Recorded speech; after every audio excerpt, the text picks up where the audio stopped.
سدوم اور عمورہ بحرہ مردار کے جنوب میں واقع تھے۔ تالمود کے مطابق یہاں 4 اور بہت بڑے شہر تھے۔ بائبل سدوم کو دارالحکومت مانتا تھا۔ لیکن غور کرنے والی بات یہ ہے کہ سارے نبی اپن't قوم کے لیے آئے تھے، لیکن حضرت لوط علیہ السلام وہ واحد نبی ہیں جو کسی دوسری قوم کے لیے بھیجے۔ میرے پیچھے بحرہ مردار یعنی کہ ڈیڈ سی ہے، اس کی جانب بڑھتے ہیں تو اس کے بارے میں بتاؤں۔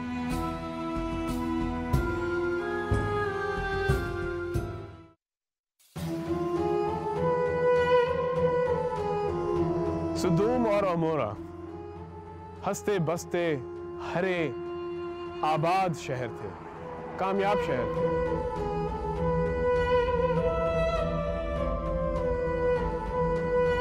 لیکن جن حرکتوں میں ان کی قومیں ملوث تھیں اس میں حضرت لوط نے ان کو بار بار سمجھایا، لیکن یہ راہ راست پہ نہیں آ رہے۔ آپ نے ان کو پیار سے سمجھایا، آپ نے ان کو حوالے دیے ان قوموں کے جو کہ نصب و نابود ہو گئے، ختم ہو گئے۔ لیکن یہ قومیں، مغرور قومیں، الٹا آپ کو تانے دینے لگے، سنسار کرنے کی دھمکیاں دینے لگے اور آپ کے آخری دم تک سمجھانے کے نہ سمجھے۔ آپ کے پاس اللہ کے فرشتے مہمان بن کے تشریف فرما ہوئے تو یہ اپنی اس فطرت خبیثہ اور عادت بد کی تکمیل کے لیے آپ کے گھر پر حملہ آور ہوئے۔ تو حضرت لوط علیہ السلام نے ان کو کہا کہ دیکھیے یہ میرے مہمان ہیں، اور آپ جس طرح مہمانوں کے ساتھ رویہ رکھے ہوئے ہیں یہ آپ کو کسی صورت بھی زیبا نہیں دیتا، لیکن وہ اپنی اس شیطانی عادت کے ہاتھوں مجبور تھے اور انہوں نے حضرت لوط علیہ السلام کی ایک بات نہ سنی۔ پھر اللہ تعالیٰ جل شانہ کا عذاب اس قوم پر آیا اور مسلسل پتھروں کی بارش کی وجہ سے انہیں نیست و نابود کر کے رکھ دیا گیا۔ میرے پیچھے جو آپ کو نظر آ رہا ہے این ایسا لگتا ہے جیسے کہ وہی پہاڑ ان کے اوپر ٹوٹ کے گرے ہوں، لیکن یہ ہریالی امید بھی ہو سکتی ہے کہ عذاب سے ہم کچھ سیکھیں اور آگے بڑھیں۔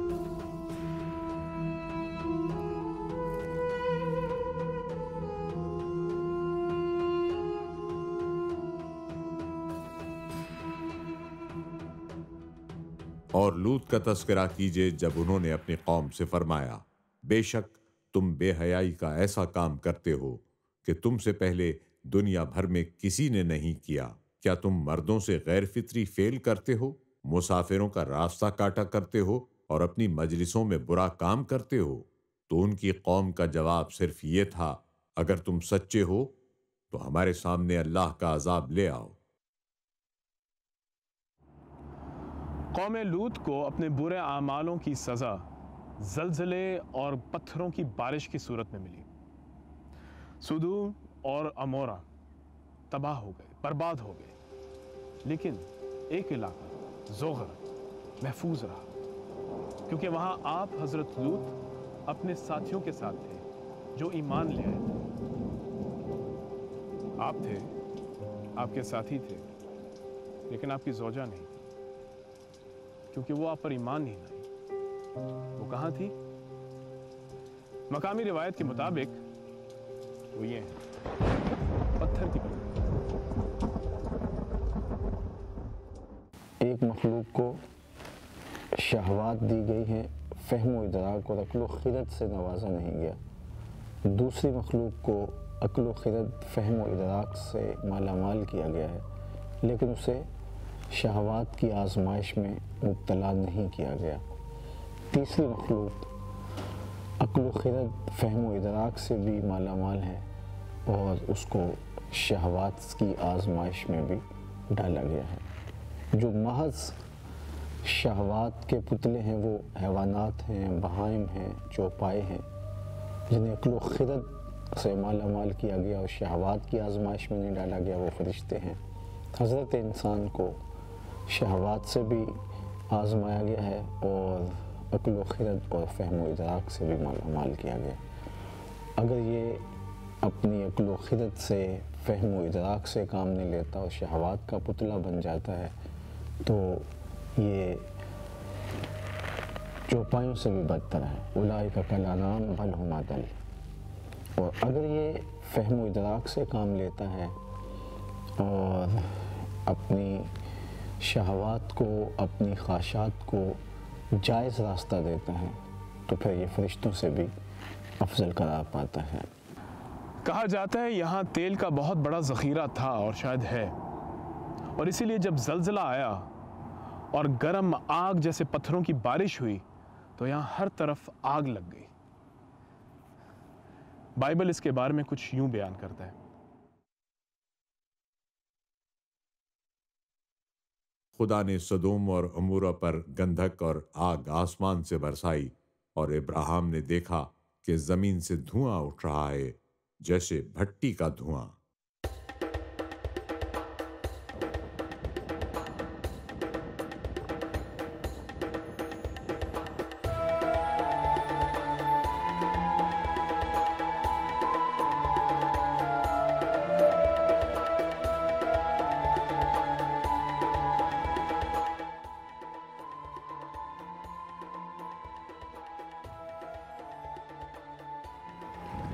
بحیرہ مردار، ڈیڈ سی، ایک وہ جگہ ہے جو سمندر سے 10 گنا زیادہ نمکین ہے. وہاں سے پیدل میں جب یہاں آ رہا تھا اور جیسے قریب پہنچا مجھے لگا کہ شاید کسی ساحل کے قریب ہی جا رہا ہوں، اور بہت ساری ساحل دیکھے اور لگا کہ ابھی شاید کوئی جانور نکلے گا، ابھی کوئی پودا نظر آئے گا، لیکن واقعی یہ مردار ہے. کوئی چیز آپ کو یہاں زندہ نہیں ملتی. یہ سطح سمندر سے تقریباً 1500 فٹ نیچے ہے. یہاں پانی آتا تو ہے لیکن جانے کے لیے کوئی راستہ نہیں.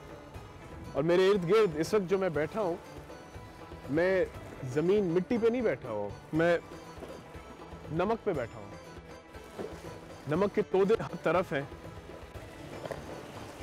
یہاں سے یہ نمک جو ہے، کہا جاتا ہے کہ دور فرعون کے وقت ان کی لاشوں کو، ممیز کو پریزرو کرنے کے لیے بھی استعمال کیا گیا. لوگ اب اس کو صحت کے لیے، بیوٹی کاسمیٹکس کے لیے استعمال کرتے ہیں. لیکن مجھے جو اس وقت نظر آ رہا ہے وہ یہ کہ یہ شاید وہ واحد پہر ہے جہاں ہمیں کچھ قدر بہتر موسم ملتا. ورنہ جب بھی ہم یہاں آئے ہیں، جس وقت بھی آئے ہیں، اتنی تپش اور گرمی، اتنی تکلیف ملتی تھی کہ ہم فوراً بھاگتے تھے، پانی ڈھونڈتے تھے. مقامی روایت کے مطابق سدوم کی قوم کو جو عذاب نازل ہوا تھا وہ اللہ تعالیٰ نے یہاں سے زمین اٹھائی تھی اور ان کے سر کے اوپر پھینک دی تھی، اور پھر گرم مٹی اور پتھر کے تودوں کی بارش کی تھی. یہاں جب آ کے آپ منظر دیکھتے ہیں تو لگتا ہے کہ شاید بالکل ایسا ہی ہوا.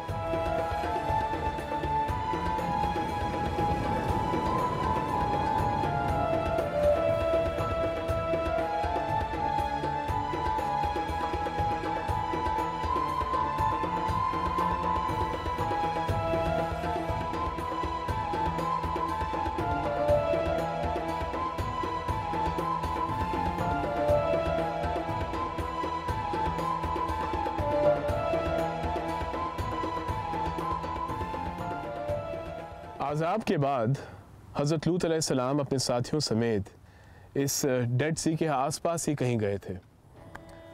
مقامی روایت کے مطابق یہاں ایک غار ہے جہاں آپ تھوڑی دیر آرام کیا تھا، پناہ لی تھی بلکہ. لیکن تاریخ یہ کہتی ہے کہ شاید آپ اس ڈیڈ سی کی پرلی طرف، جو کہ آپ کو اس وقت شاید جگہ نظر نہیں آ رہی، وہاں گئے تھے. اور ایک گاؤں ہے بنی نعیم کے نام سے، موجودہ فلسطین میں، اور آپ وہیں مدفون ہیں. آپ کو میرے پیچھے جگہ شاید نظر نہ آ رہا ہو، فاصلہ کم ہے لیکن دور ہے. وہ اس طرح کیونکہ انسان کی بنائی ہوئی سرحدیں رکاوٹیں بنتی ہیں، روک سکتی ہیں، لیکن دین اور حضرت لوط علیہ السلام کے اس واقعے سے جو سبق ہم نے سیکھا ہے اس میں کوئی سرحد نہیں، کوئی رکاوٹ نہیں، اگر ہم چاہیں تو۔ اللہ تعالیٰ جل شانہ کا قہر، اللہ کا غضب اور اس کا عذاب ان پر برسا اور ان کی بستیاں صفحہ ہستی سے مٹا دی گئی۔ حضرت لوط علیہ السلام یہاں سے ہجرت کر کے دوسری جگہ پہ منتقل ہوئے اور رشد و ہدایت کا کام جاری رکھا، اور اللہ جل شانہ کے قرب اور اس کی رضا کے لیے اپنی کاوشیں اور اپنی تبلیغی مساعی کو جاری رکھا، اور آپ ایک عرصہ کے بعد اس دار فانی سے کوچ کر گئے۔ کل ایک نئے مقام، ایک نئے واقعے کے ساتھ ملاقات ہوگی، تب تک کے لیے اجازت دیجیے، خدا حافظ۔